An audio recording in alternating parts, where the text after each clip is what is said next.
워낙 영어 수학을 못했기 때문에 영어 수학만 따지면 거의 최하위권? 아마도 끝에서 세는 게 훨씬 빨랐던 학생인 건 맞아요. 그래서 모란모란 공법을 사용해서 수학이랑 영어가 그러면은 좀 등수가 어떻게 변했어요? 네, 제가 알기로는 가장 최근에는 그래도 거의 전교 등수, 영어 수학만 따지자면 전교 뭐 1, 2, 3등 수준까지 저한테는 정말 기억에 남는 학생이었어요. 오늘의 주제는 제가 네. 가르쳤던 학생들 중에서 굉장히 중요한 위치를 차지하는 학생이 있어요. 이 새로운 책이 나가려면 이론적인 발전이 필요하잖아요. 네.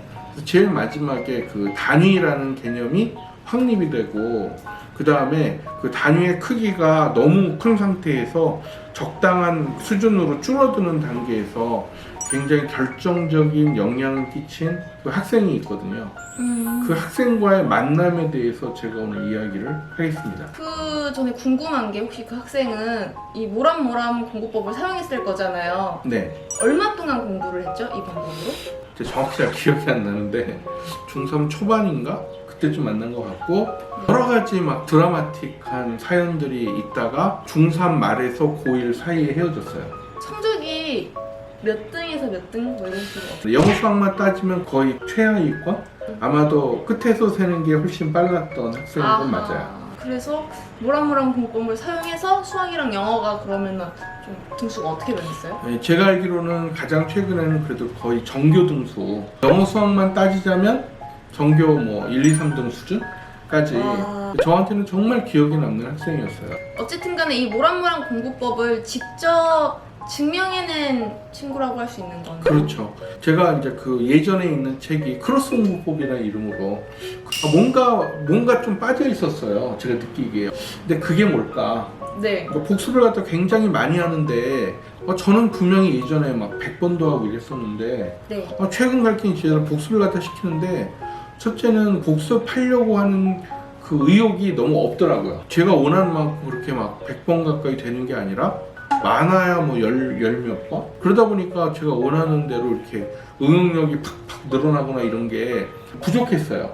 그러다 보니까 와, 나 이거 내가 연구하는 게 진짜 맞나라는 또 다른 회의도 들고, 워낙 그 시청자 여러분들도 아시겠지만 제 공부 방법이 진짜 다르잖아요. 네. 그렇다면 혹시 내가 정말 잘못된 길로 접어들었거나 그런 게 아닐까라는 회의도 생겼었어요. 근데 이제 그때 뭔가 도움을 받으셨던 게 그 학생한테. 그렇죠. 이 학생이 정말 수학을 못해요. 이 학생한테 미안하지만 사실 우리들끼리도 이런 얘기를 많이 했는데 머리가 정말 나빠요.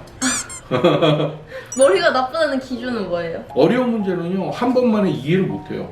설명을 해줬는데 그 다음에 또 몰라요. 어떤 어려운 문제가 가령 27번 문제가 있는데 제가 설명을 한번 해줬어요. 네. 그 다음날 가면 또 물어봐요.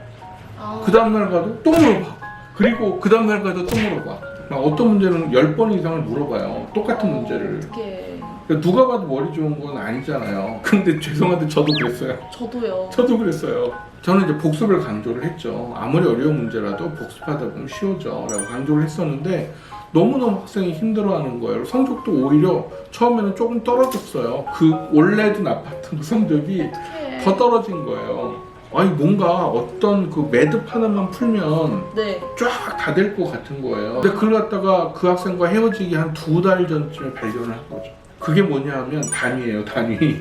그래서 네네. 그 단위가 너무 이게 방대하다 보니까 복습도 제대로 못했던 거고 빨리 지쳤던 거고. 그죠? 예. 그래서 그 전까지는 막 보통 중간고사 이러면 한 거의 100여 문제를 외워야 되거든요. 어려운 네. 문제 기준으로. 뭐 여러분들 잘 아시는 소금물 문제, 그 다음에 기차 그 속도에 따른 지하 터널 길이 계산, 이런 것들은 사실 문제를 외워야 되잖아요. 중간고사, 기말고사는 100문제만 외우면 돼, 이런 식으로 몰아붙였거든요. 100문제를 갖다 복습을 다 하는 게 그게 쉽겠어요? 어렵죠. 그걸 어떻게 다 네. 외워요? 그래서 그때 단위라는 게 필요하구나.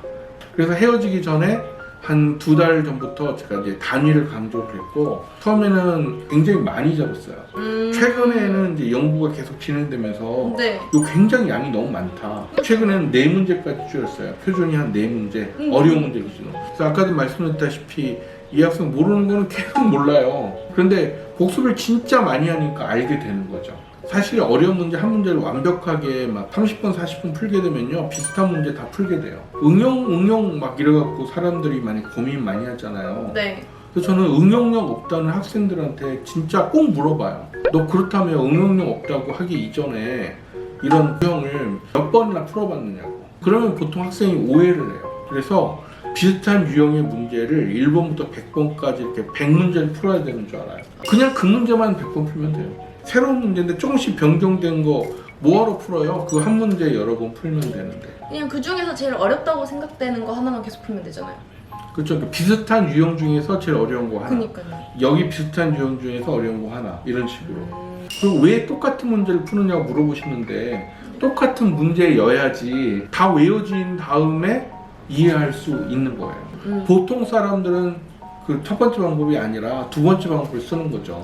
그래서 그 학생도 그렇게 지금은 공부를 하고 있는 거죠. 그러고 나서 성적이 좀 많이 올랐나요? 그 제이라고 부를게요. 제이야 네. 미안. 최하로 떨어졌을 때는 막 그 수학이 막 20점대였어요. 중학생인데도. 영어도 뭐 만만치 않았어요. 20점까지는 아니지만 뭐 4, 50점대? 저 이랬던 걸로 기억해요. 이제는 오히려 영어 수학이 둘 다 90점을 안 넣으면 스트레스 받는 단계로 변한 거죠. 근데 궁금한 게 그 학생은 하루에 공부 시간이 한 어느 정도 된다고 해요? 자기 개인 시간이 많은 학생이 아니었어요. 그래서 제가 항상 주장하다시피 시간이 중요한 게 아니라 네. 공부 방법이 중요한 거죠. 중요한 거는 그 학생이 그렇게 공부 시간이 길지 않다는 거잖아요. 분명히 그렇게 길지 않았어요. 왜냐면은 이제 대부분 이제 공부에 관심 있으신 분들은 이 시간 관리 좀 많이 예민하시거든요. 아무리 별로 중요하지 않다고 해도 그래도 이 좋은 방법으로 한다고 하면 더 많이 하면 좋은 거 아니야. 물론 저번에 말씀하셨지만 그래도 공부할 수가 있거든요. 보통 사람들이 착각하는 것 중에 하나가 영어 보면 나오잖아요. 공부 안 했었는데 이제 공부 열심히 해야지. 그러면 신경 쓰는 게 공부 방법이 아니라 시간 뭐 공부 계속 시간만 신경 쓰잖아요. 그러니까 얼마나 열심히 하느냐, 얼마나 오래 하느냐. 그래서 오늘 그 제2군이라는 학생의 만남에서 이야기하는 거는 그 여러분들이 생각하기에 머리가 좋은 학생이 공부 잘할 것 같죠? 그렇지가 않다는 거예요. 공부 방법이 좋은 학생이 공부를 잘해요. 그러니까 머리가 좋은 학생도 당연히 잘할 수 있는데 그렇죠. 아무리 공부 방법이 별로여도 머리가 좋으면 네. 그렇죠. 근데 이렇게 누가 봐도 객관적으로 머리 좋은 건 아니잖아요. 똑같은 문제를 계속 물어봐서 이해해야 되는 수준이면. 근데 저도 그랬거든요. 저도 그래서 솔직히 대부분 네. 물론 모든 문제에 대해서 그러진 않겠지만 그런 경험이 다 꽤 몇 번씩 있지 않나요? 그래서 이런 사람들은 객관적으로 머리 좋은 건 아니잖아요. 솔직히. 그러니까요. 네네네. 그래서 제가 그 서울대까지 들어간 애가 제가 사실 머리 나빴다. 객관적으로. 그렇게 말을 하면 사람들이 못 믿거든요. 근데 공부 방법이 좋아서 서울대 갔다. 못 믿거든요.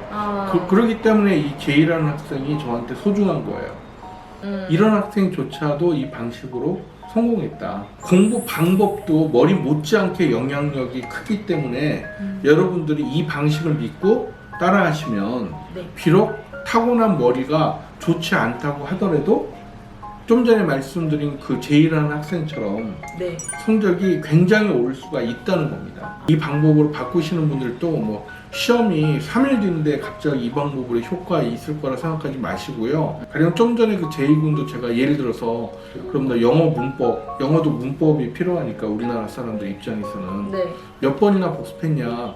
제가 문법책 한 권을 추천해주고 계속 복습하라고 시켰거든요. 그 한 권을 문제집도 아니라 그냥 본문만 위주로 되어 있는 한 권을 계속 복습하라고 시켰죠. 그런데 이제 이 학생이 영어 문법은 제가 보기에도 아마 그 학교에서 제일 잘할 거예요.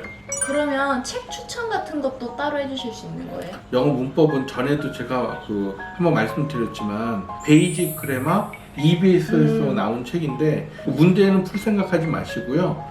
본문만 계속 반복하시면 됩니다. 수학은 문제수가 좀 많은 책을 고르셔가지고 유형별로 정리되어 있는 책들이 요즘 되게 많아요. 그래서 유형별로 그 뭐 처음에는 쉬운 문제부터 들어가도 좋은데 나중에 복습할 가치가 있는 거는 유형별로 좀 제일 어려운 문제 고르셔가지고 그걸 갖다가 좀 전에 말씀드린 뭐 4문제 정도씩 묶어서 계속 반복하셔야 돼요. 한 문제만 바로 연달아 반복하시면 소용없는 거 아시죠? 단위가 어느 정도 있어야 돼요.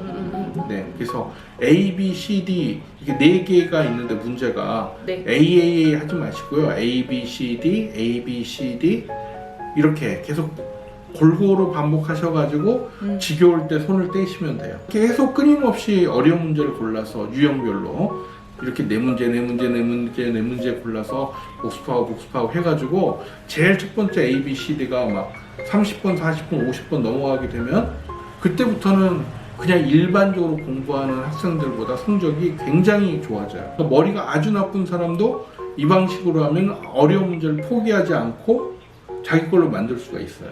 이해될 확률이 굉장히 높아지는 거죠. 그래서 이런 식으로 고르고 골라서 공부하면요, 들어가는 공부 시간에 비해서 굉장히 효과적이 될 수밖에 없는 거예요. 이왕 하시는 거 뭐 7번 읽기, 뭐 10회 도봐 이런 것도 따라들 하시는데 근데 7번이나 10번 같이 횟수가 제한이 되면은요, 죄송하지만 머리 좋은 사람들 아니면 그거 불가능해요. 그러니까요. 근데 이제 그런 것도 그렇게 인기가 많고 많이들 도전해 보시는데 이거는 더 이 영상 보시는 분들 다 해보셨으면 좋겠어요.